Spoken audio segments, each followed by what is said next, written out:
Hello guys, आज हम start करने वाले अपने चैप्टर सब group coset and Lagrange's theorem का। जो हम अपना पार्ट स्टार्ट कर रखा था कोसेट, उसकी लास्ट थ्योरम होने वाली है।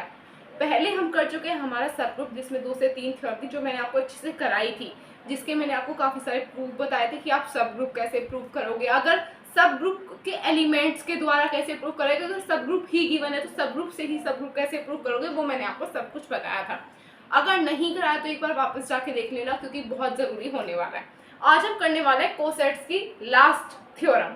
कल से हम स्टार्ट करेंगे हमारा जो पार्ट है लैग्रांजेस या काउची, उसमें से कोई सी भी एक कर लेंगे, वो देखेंगे हम कल। बट हाँ, आज हम करेंगे हमारे कोसेट की लास्ट थ्योरम। तो चलिए चलो, आपको थ्योरम क्या गिवन है, any two right left, right हो या लेफ्ट हो कोसेट होना चाहिए। राइट और लेफ्ट कोसेट का मतलब तो आपको पता होगा, अगर h a equal to h b होगा तो ये राइट कोसेट होगा, अगर एच ए एच और बी एच होगा तो ये हमारा लेफ्ट कोसेट होगा। Of a subgroup are either disjoint और आइडेंटिकल होगा, ये डिसजॉइंट और आइडेंटिकल। अगर हमारा जो सब ग्रुप है चाहे वो डिसजॉइंट हो या आइडेंटिकल हो, तो डिसजॉइंट का मतलब क्या होता है, अगर आप नेट 12th क्लास अच्छे से करिए 11th, तो आपको पता होगा डिसजॉइंट का मतलब क्या है। डिसजॉइंट जैसे कि हमारे पास 2 सेट गिवन है 1 2 3 4, यहाँ पे गिवन है एक सेट 5 6 7 8, और इन दोनों में कोई भी एलिमेंट जो है वो आपका कॉमन ना आए, यानी कि जब हम इंटरसेक्शन करें तो इसमें कुछ भी कॉमन ना आए, तो हम कहेंगे इसे डिसजॉइंट, क्योंकि इसमें हमारा कोई भी कॉमन नहीं होगा। और आइडेंटिकल का तो मतलब आपको पता है कि इसमें हमारे सारे ही एलिमेंट्स आ जाएंगे जो हमारे पहले सेट में प्रेजेंट हैं। देखिए अगर मैं कहूँ 1 2 3 4, ये दोनों सेट एक दूसरे के आइडेंटिकल होंगे, ठीक है। तो इसमें प्रूव करके क्या दिखाना है हमें प्रूव करके दिखाना है कि जो हमारा राइट और लेफ्ट को सेट होगा, राइट हो या लेफ्ट हो, उनमें से जो हमारा सब ग्रुप आर आइदर, जो हमारा सब ग्रुप होगा या तो वो डिसजॉइंट होगा या फिर होगा identical.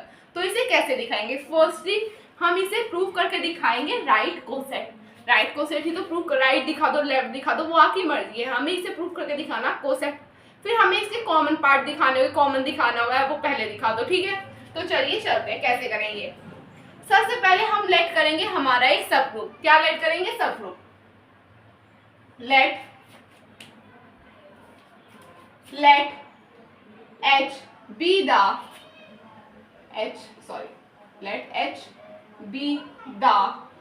subgroup of group G। इन्होंने हमें कुछ गिवन नहीं दिया, इन्होंने सिर्फ हमें एक स्टेटमेंट दे दी। यहाँ पे हमें सब ग्रुप एलिमेंट या सेट जो भी है वो हमें अपनी तरफ से मानना होगा। अब हमने एक सब ग्रुप मान लिया, किसका, ग्रुप जी का। अब हम मानेंगे इसमें राइट कोसेट। आप राइट लेट कर लो या लेफ्ट लेट कर लो, वो आपकी मर्जी के ऊपर डिपेंड करता है, क्योंकि उसने एक पर्टिकुलर नहीं कहा है कि आपको यही लेट करके मुझे शो करके दिखाना होगा। Let h a and h b be the right coset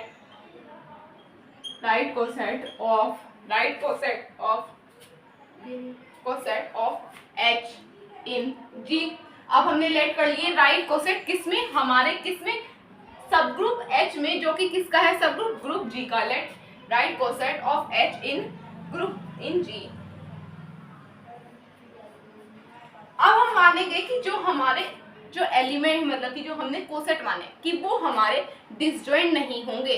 late then कह दो, लेट कह दो, वो आपकी मर्जी है। देन लेट से भी आप स्टार्ट कर सकते हो। Then let h a and h b are not disjoint.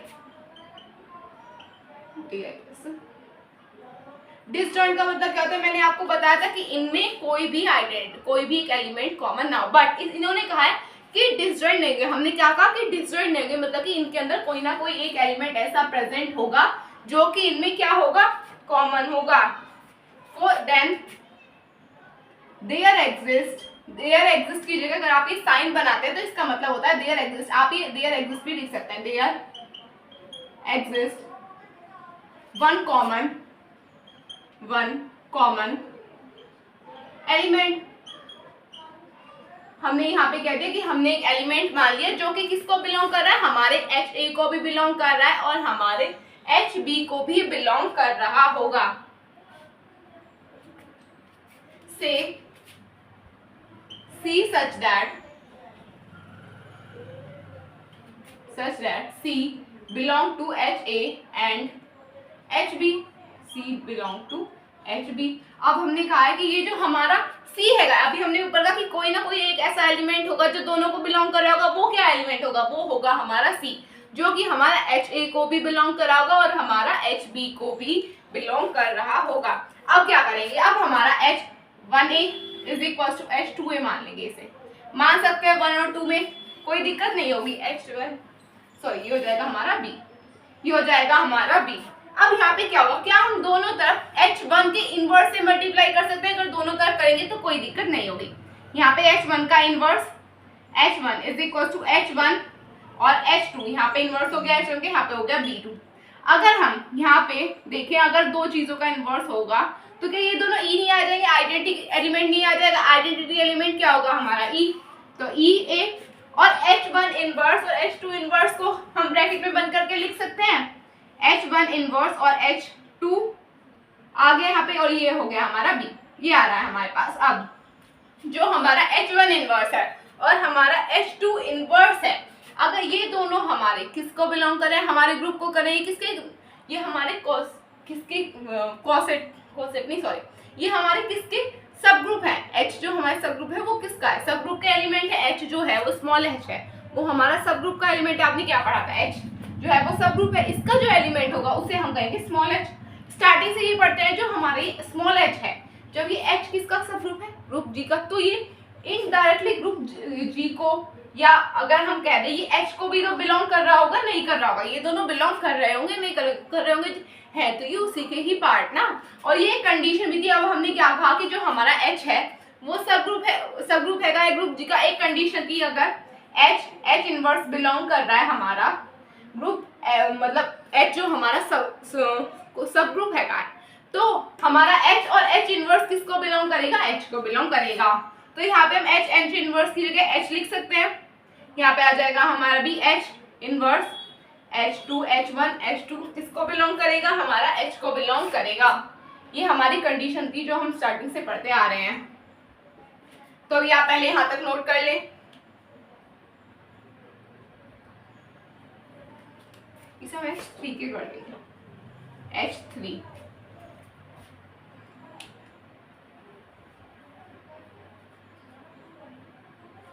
यहाँ पे ये स्टेटमेंट होगी, यहाँ पे आप लिख देंगे H1 इनवर्स H2 किसको इक्वल है? H3 के।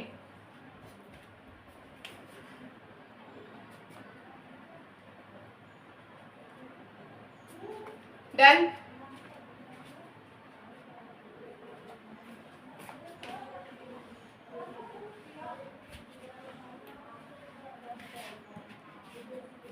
अब क्या हम इन दोनों तरफ H की मल्टीप्लाई कर सकते हैं? कर सकते हैं, नहीं कर सकते? ऑब्वियस सी बात है, कर सकते हैं। HA is equal to H3, इन दोनों को हम ब्रैकेट में एक साथ लिख सकते हैं। एक स्टेप कम हो जाएगा, नहीं तो अलग से ब्रैकेट में लिखो B। क्या हम H इंटू H3 को H लिख सकते हैं? ये पार्ट तो सारे H से ही निकल के आ रहे हैं या नहीं आ रहे? जो H हो गया स्मॉल h है, ये सारे एलिमेंट किसके हैं? H के, क्योंकि ये किसका सब ग्रुप है? ग्रुप G का। तो ये सारे निकल के तो H से ही आ रहे हैं। यहाँ पे आ जाएगा HA is equal to HB, ये हो गया हमारा प्रूफ। कोई दिक्कत यहाँ तक? यहाँ पे हमने ये प्रूफ कर दिया है। ये आ जाएगा हमारा, आगे का लिखते हैं। एक स्टेटमेंट बची हुई है यहाँ पे। Since two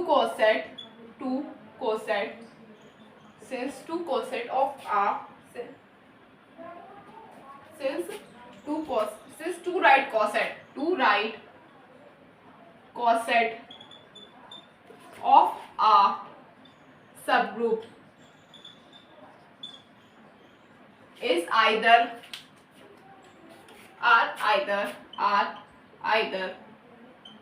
disjoint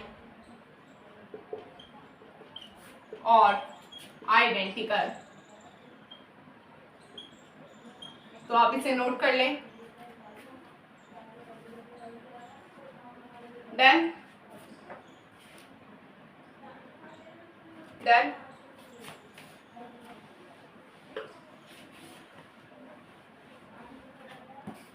तो बस गाइस आज के लिए इतना ही। वैसे मैं आपको ये छोटी छोटी वीडियो रिकॉर्ड इसलिए करके दे रही हूँ जिससे कि आप अपना जो पीछे का सिलेबस है वो सारा टाइम से रिवाइज करते रहें, क्योंकि वो जो सिलेबस है अगर आप रिवाइज नहीं करेंगे उसे आप उससे सारा भूल जाएंगे। ये कोई ऐसी कंडीशन नहीं है, ये कम वीडियो शॉर्ट वीडियोस इसलिए ही है जिससे आप सारा रिवाइज कर सके। रिवाइज करते रहें, नहीं तो आप एंड में जब ये पूरी बुक होने का नेक्स्ट बुक पे आ जाओगे ना, आप स्टार्टिंग की बुक खोल के देखोगे सब कुछ भूल चुके होंगे, तो उसको कोई फायदा नहीं है कि आप वीडियो देख के नोट कर लो, बिल्कुल भी फायदा नहीं होने वाला। तो प्लीज़ उसे टाइम टू टाइम रिवाइज करते रहना, रिकॉल करते रहना, उससे आपका ही फायदा होगा। तो बस आज के लिए इतना ही। हम फिर मिलेंगे कल अपने एक और नए वीडियो के साथ। तब तक के लिए आप हमारे चैनल को सब्सक्राइब कीजिए, वीडियो को लाइक कीजिए, अपने फ्रेंड्स में शेयर कीजिए। तब तक के लिए take care of yourself, bye bye.